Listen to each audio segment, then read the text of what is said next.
그 민주당은 그 대법원의 그 파기환송 판결이 나오면서부터 이런 후폭풍이 점점 이제 거세지고 있는 분위기입니다. 민주당은 그 대법원의 대선 개입이다 뭐 이런 말도 하고 있고, 뭐 내란은 끝나지 않았다 이런 격앙된 반응을 내놨고요. 국민의힘은 반면에 어떤 사법 정의가 살아있다 이런 평가를 했습니다. 자, 저희 그 강적들은 어느 쪽 의견에 동일하시는지 우리 진 교수님부터. 저는 그 민주당이 좀 위험하다고 좀 보거든요. 이번에 판결을 딱 보게 되면 사실 1심, 2심, 3심이잖아요. 1심과 3심 2대 1입니다. 그 다음에 또 보면 3심에서는 10대 2예요. 거의 압도적이거든요. 그 다음에 거기서 반대 의견을 낸 두 분을 딱 보니까 아유, 백그라운드가 너무나 명확하신 분들이라고요.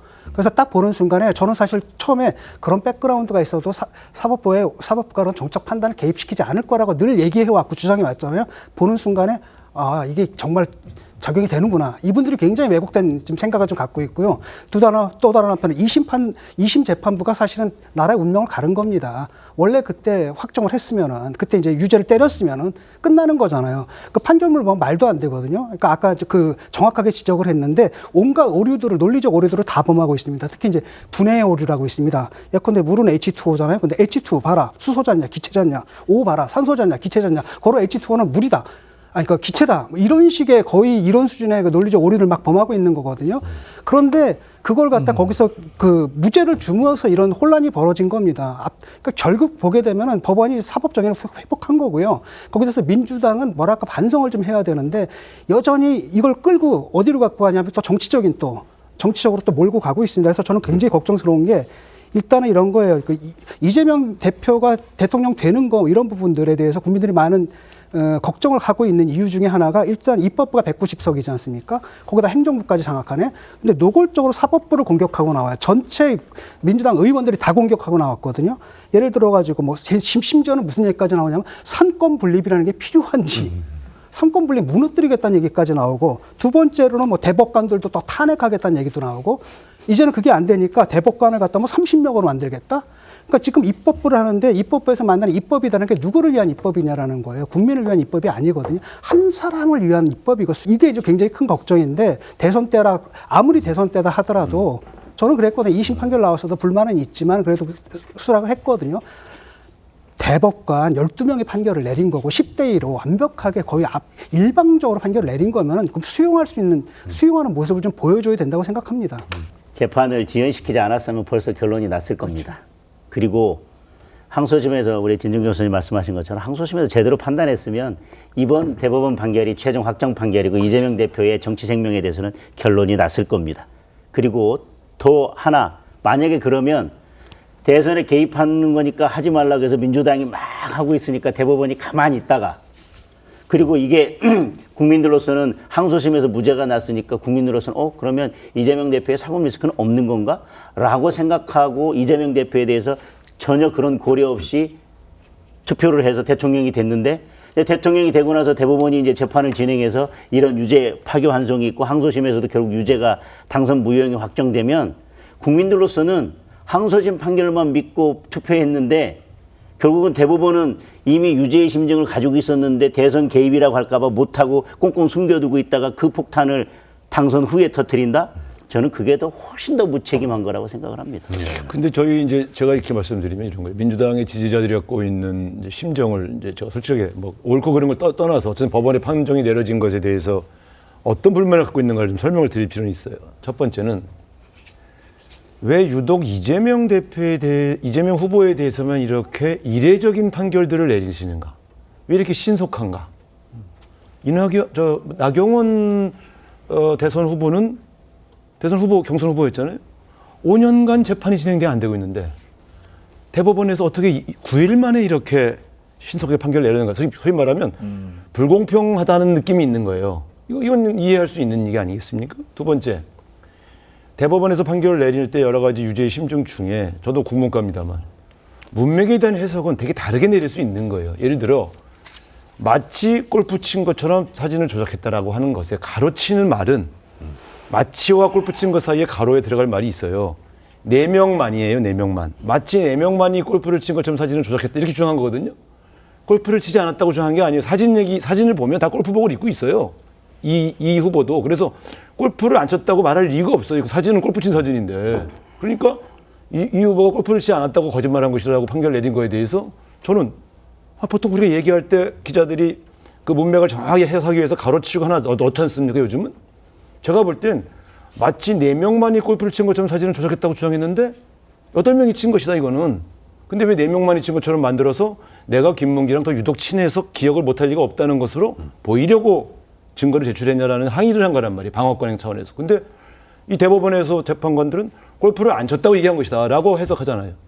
이 문맥에 대한 해석은 보는 사람에 따라 다르게 해석할 수 있는 측면이 있다는 겁니다. 그래서 좀 더 신중하게 1심과 2심의 다른 견해에 대해서 좀 더 신중하게 근데요, 여기 말하면 이재명 후보 측의 반론이나 이런 우리들이 생각하는 견해에 대해서도 형청해 주셨으면 더 신중하게 심리해 주셨으면 하는 바람이 우리 지지층에 있는 거예요. 그럼 그런 항의를 하고 있는 건데 어쨌든 앞으로 이미 내려진 판결을 어떻게 하겠습니까?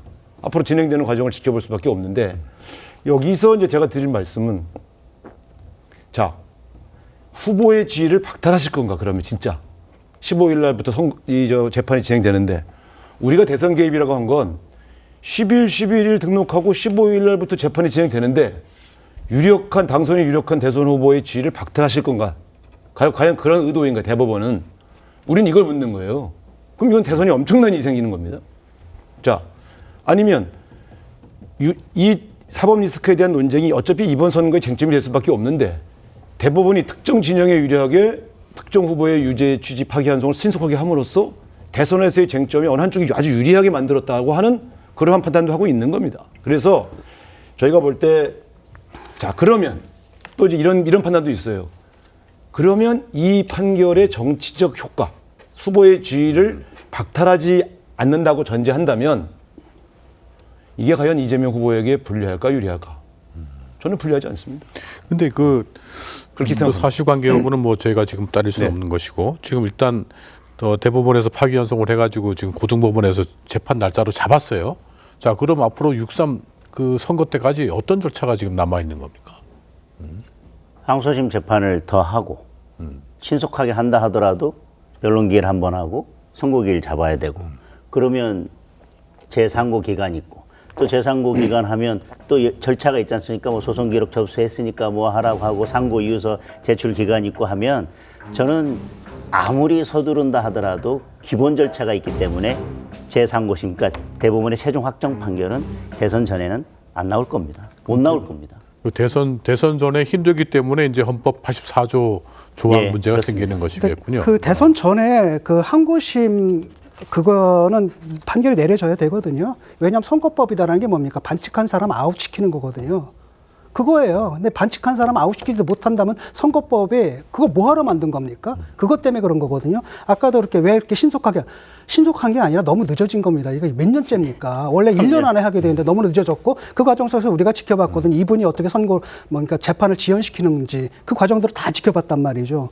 그리고 또 아까 말씀하신 것도 좀 굉장히 잘못 말씀하셨는데 그 판결문에서 나와 있거든요. 이재명 대표가 잔머리를 굴린 겁니다. 그때 이거 8명인데 4명이 친 것처럼 했어. 그러면 아무 문제 없습니다. 근데 마치 골프를 친 것처럼 이렇게 해가지고 했고 네. 그걸 갖다 일반 국민들이 받아들일 때는 골프를 안 쳤네라고 받아들인다. 그래서 기준이 뭐냐면은 일반 국민들이 받아들이는 게 기준이다라는 맞아요. 예. 판례가 있어요. 예. 그 판례를 동원해가지고 판결을 내린 겁니다.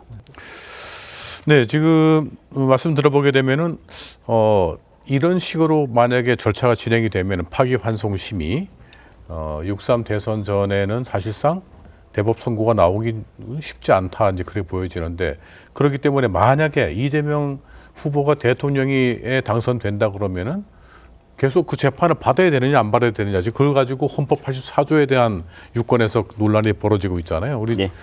장 의원님이 판사 출신이시니까 그거 좀 설명해 주시죠. 이미 법원 행정처장은 진행할 건지 말 건지는 개별 재판부에서 판단할 문제라고 해서 사실 진행할 수 있다는 것을 간접적으로 밝혔습니다. 네. 그리고 여기서 하나만 지적해 두겠습니다.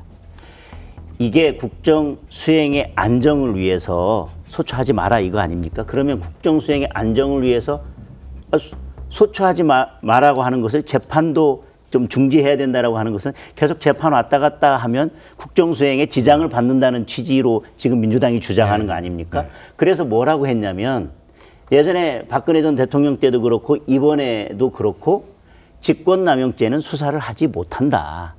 왜? 기소를 하지 못하기 때문에. 소추할 수 없다고 했는데 소추할 수 없는 죄는 수사할 수 없다고 했더니 뭐라 했냐면 민주당이 소추만 할 수 없다겠지 어디 수사까지 못한다고 돼 있냐. 그러니까 수사 다 해놓고 소추만 안 하면 된다. 그러니까 공수처 빨리 직권남용죄로 이 사건 가져다가 직권남용죄로 수사를 해서 소추는 못했습니다. 결국은 이제 탄핵 이후에 소추했지.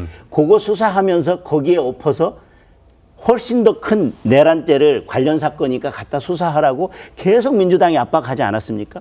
그런데 저희가 뭘 하겠습니까? 아니 내란죄 수사권은 없고 직권남용죄도 소추가 불가능하기 때문에 수사도 못합니다. 그러니 이건 공수처에서 못합니다 그랬는데 민주당이 계속 수사는 할 수 있다. 소추만 못하지. 그리고 지금 와가지고는 이재명 대표에 이제 이 문제가 걸리니까 소추에는 재판도 포함된다. 왜? 직무 국정수행의 안정을 위해서. 그러면 강제 수사받고 계속 불려다니면서 수사받고 하는 거는 국정수행에 아무런 지장이 없고 재판받으러 다니는 거는 국정수행에 지장이 있습니까? 저는 그 논리적으로 안 맞다고 봅니다. 그러니까 이것은 재판도 포함된다라고 하는 것은 이미 직권남용죄 공수처 보고 수사하라고 압박했을 때 민주당이 이미 걷어차버렸다. 그런 해석의 가능성은 이미 문을 닫아버렸다고 생각합니다. 근데 서로 다 그 저 재판 중지되는 게 서로 자기가 중지되는 게 맞다. 계속된다. 이거 서로 다수설을 주장하는데 사실 뭐 저 장동영 의원님 뭐 판사 출신이긴 하지만 이미 그 법조인 출신 정치인들은 법조인이 아니에요. 사실 정치인이지. 법률 용어를 쓰는 정치인일 뿐이거든요. 그래서 민주당 의원들 뭐 정성 의원 나오면 또 다른 얘기를 하시고 그러니까 사실 같이 토론하는 입장에서도 헷갈리거든요. 뭐가 다수설입니까? 재판이 중지되는 게 다수설이에요? 아니면 계속 이게 되는 게 다수설, 소수설 이렇게 사실 의미가 없지 않습니까? 사실 이런 문제는 이게 논쟁이 국가적 논쟁이 심한 사안은 헌법기관이 해석을 해주든가 아니면 대법원에서 어떤 지침을 주든가 이렇게 해줘야지.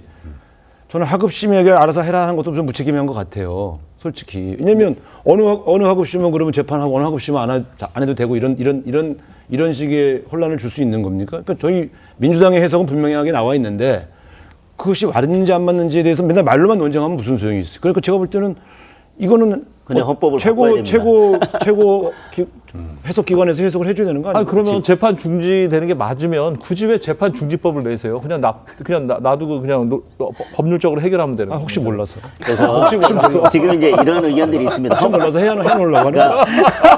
근데 이런 거예요. 그러니까 우리는 그렇게 해석하니까 보다 엄밀한 해석을 해놓자 법률로. 이제 그런 취지니까 그렇게 얘기하시면 되죠. 헌법재판소에서 미리 좀 유권 해석하자고 하는 것은 지금 헌법재판소에서 법률에 또는 헌법의 해석은 언제 하냐면 구체적인 사건이 있을 때만 하도록 되어 있고 사건화되지 않았을 때 미리 분쟁이 생길 걸 대비해서 추상적 미리 해석은 하지 못하도록 되어 있기 때문에